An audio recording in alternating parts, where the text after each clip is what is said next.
বন্দে শ্রীকৃষ্ণ চৈতন্য নিত্যানন্দ সহদিত গৌরদয় পুষ্পবন্ত চিত্র ছন্দ কামানদ শুধু ভাগবত জন ভক্তিমতী মায়ের আপনাদের চরণে নরাধমের অনন্ত কোটি প্রণাম। ইতিপূর্বে যে গানখানা হয়েছে মূলত রাধা বিচ্ছেদ, তাই না? অর্থাৎ কৃষ্ণ বৃন্দাবন লীলা সমাপন করে চলে গেছেন কোথায়? মথুরায়। আচ্ছা, মাথুর বিরহ যেটাকে বলা হয় রাধা রানীর, সেখানে দাঁড়িয়ে রাধা রানীর যে বিরহ, যে বেদনা, সেটা নিয়ে সঙ্গীত পরিবেশিত হয়েছে। আসলে আমাদেরকে বুঝতে হবে কৃষ্ণকে, ঈশ্বর পরম কৃষ্ণ সচ্চিদানন্দ বিগ্রহ অনাদির আদি গোবিন্দ সর্বকারণ কারণ। ব্যাখ্যা করার তো সময় নেই, আছে। আবার দেখেন, পূর্ণ ভগবান কৃষ্ণ ব্রজেন্দ্র কুমার গোলকে ব্রজের সহ নিত্য বিহার। সহ মানে সহিত না, একই সময়ে। আচ্ছা, তাহলে কি বলছি? পূর্ণ ভগবান কৃষ্ণ ব্রজেন্দ্র কুমার গোলকে ব্রজের সহ নিত্য বিহার। ব্রহ্মার একদিনে তিহ একবার আবির্ভূত হয়ে করেন লীলা প্রকট বিহার। সত্য ত্রেতা দাপর কলি চারি যুগ জানি, চারি যুগে এক দিব্য যুগ মানি। ৭১ চতুর্যুগে এক মন্বন্তর, ১৪ মন্বন্তর ব্রহ্মার দিবস ভিতর। সপ্ত মন্বন্তর নাম বৈবস্বত, ২৭ চতুর্যুগ উহারও ভিতর। আচ্ছা, অষ্টাবিংশ চতুর্যুগে দাপরের শেষ, শ্রীকৃষ্ণ সপার্শ্বদ করিলেন প্রবেশ। অর্থাৎ এই যে ভৌগোলিক বৃন্দাবনে যে লীলাটি করেছেন, সেটা কোথায়? সপ্তম মন্বন্তর শেষ, ২৭ চতুর্যুগ শেষে অষ্টাবিংশ চতুর্যুগে এই লীলাটি করেছেন আমার ভগবান। কাকে নিয়ে? শ্রীমতী রায়কে নিয়ে। আচ্ছা, এখন আবার কৃষ্ণ দেখেন, যিনি কর্ষণ করেন, অর্থাৎ ভক্তের হৃদয়কে কর্ষণ করে। আমরা জমিতে যখন চাষবাস করি, আগে তো কর্ষণ করতে হয়, মানে ক্ষেত্রটাকে উপযোগী করতে হয়, তাই না? চাষ দিয়ে।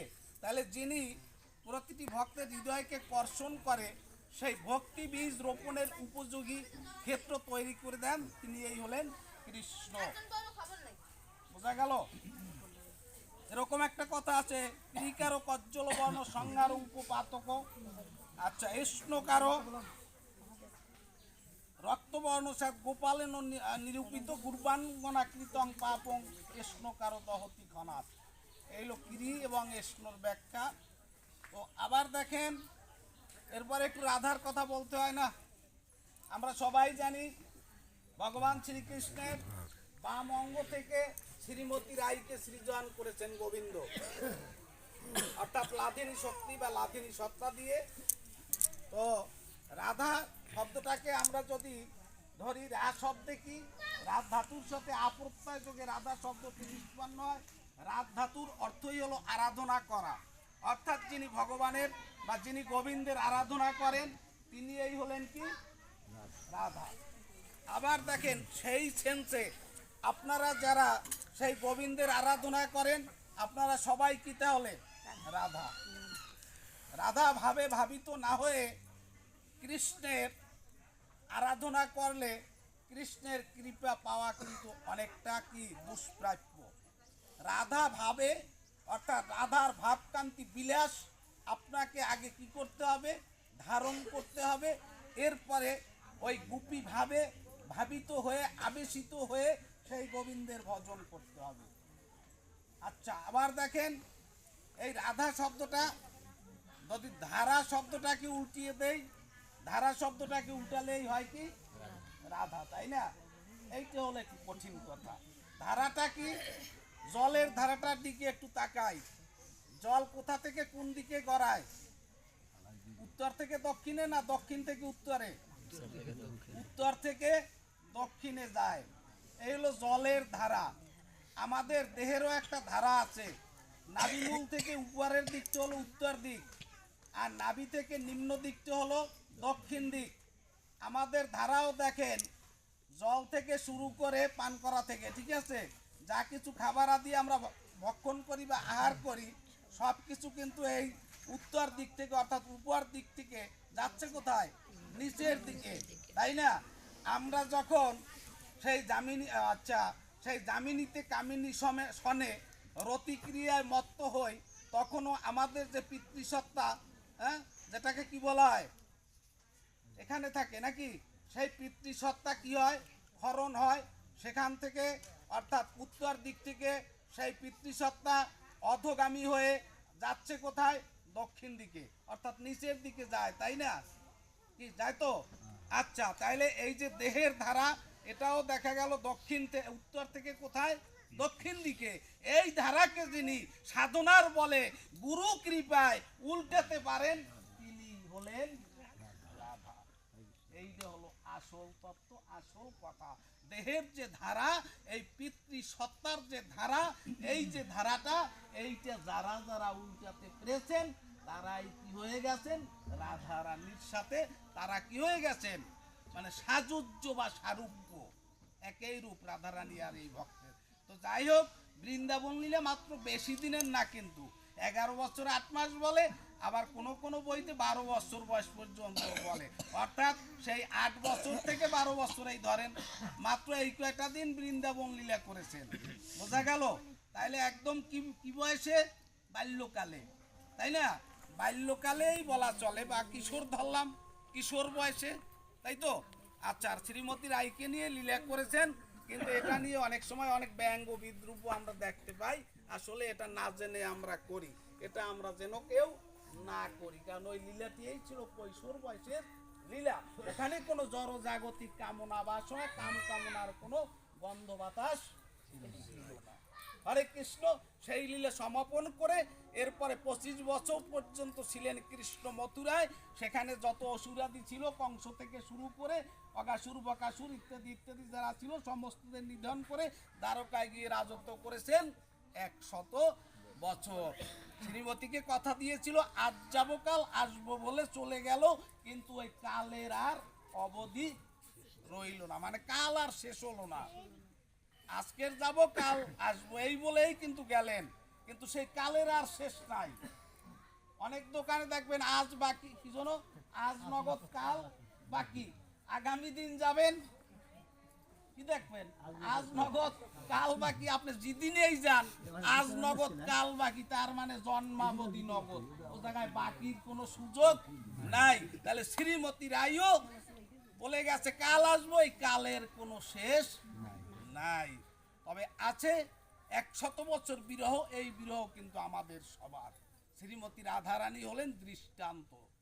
কোনো মানুষ ভাগ্যক্রমে যদি 100 বছর পরমায়ু পায়, 50 বছর তার নিদ্রায় যায়, আর বাকি 50 বছর চলে যায় কি, এই যে কি বলে, অর্থাৎ বাল্য, কৈশোর, যৌবন, এরপর সংসার সৃষ্টি, এরপর বার্ধক্য, জরা ব্যাধিতে।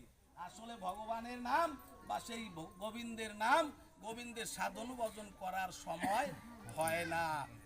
এটাই হলো আমাদের সঙ্গে গোবিন্দের কি, বিচ্ছেদ বা বিরহ।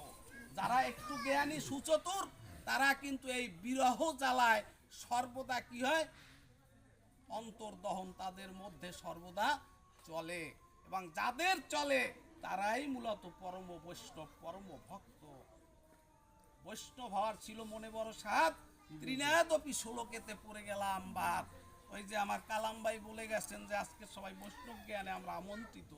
এটা কিন্তু গৌরসুন্দরের নিজের কথা, যে আমি বৈষ্ণব হতে পারি নাই, মনে সাধ ছিল কিন্তু পারি নাই। বাদ পড়ছে কোন দিন এই কথাটা বলেছে, নিত্যানন্দকে কলসির কানা দিয়ে জগাই মাথায় আঘাত করার পরও সুদর্শন চক্রকে আহ্বান করেছিলেন আমার মহাপ্রভু গৌরসুন্দর। ঠিক আছে, যখনই মহাপ্রভু গৌরসুন্দর সুদর্শন চক্রকে আহ্বান করেছিলেন, বলেছিল প্রভু তুমি করছো কি, তোমার এই যুগে তো অঙ্গীকার আছে, তোমার অস্ত্র হবে সাঙ্গপাঙ্গ অস্ত্র, নাম অস্ত্র, সাঙ্গপাঙ্গ আর নাম অস্ত্র, এছাড়া কোনো অস্ত্র তুমি ব্যবহার করতে পারবে না।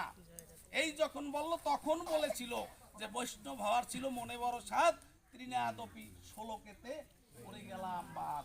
গৌরসুন্দর এই বাদ পড়ছে, তাহলে আমরা কোন সার, আমরা কোন ছাই, বোঝা যায়? আচ্ছা, তো যাই হোক, ত্রিনাদপি শুনেছেন তরুরিব সহিষ্ণী না অমানুনিয়া মানুষ দিন কীর্তনিয়া সদাহরি, এই না, সেইখানেই আমরা সবাই বাদ পড়ে যাই। আমরা তৃণের মতো সহিষ্ণু হব, তরুর মতো কোমল হব, এরপর কি অমানিকে মান দেব, আর মুখে সদা কি কীর্তন আমাদের থাকবে। এই লক্ষণগুলো যার আছে তিনি এই মূলত বৈষ্ণব। এর একটাও কিন্তু আমার মধ্যে নাই। তারপরও আপনাদের ওই চরণ ধুলি পাওয়ার আসে, হয়তো বা দু একটা জায়গায় আসি এই মাত্র।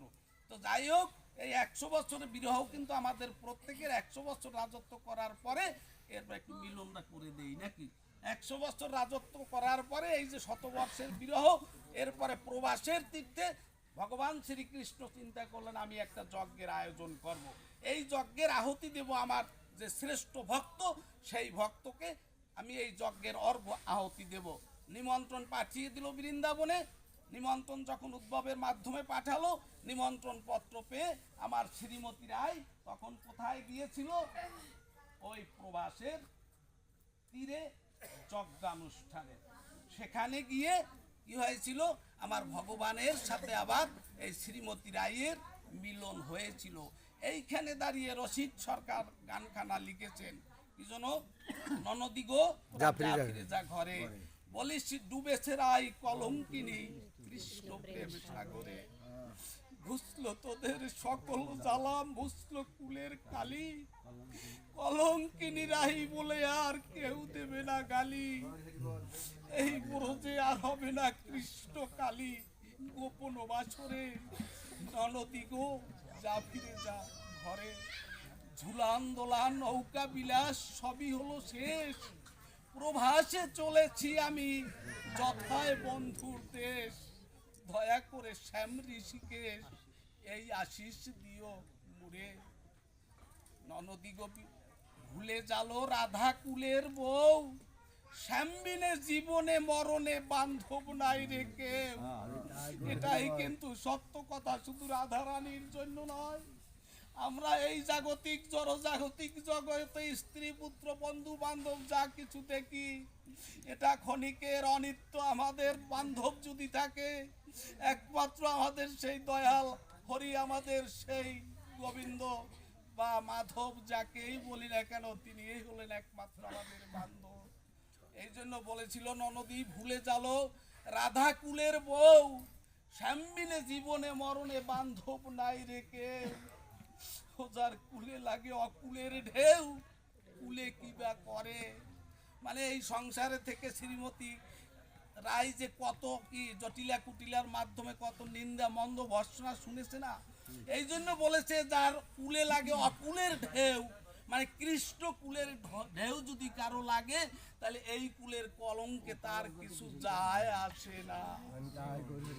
বিদায় বেলা ননদি গো এই মিনতি নিও, তোমরা আমার হয়ে শ্যামের কুঞ্জে একটু সাজের প্রদীপ দিও।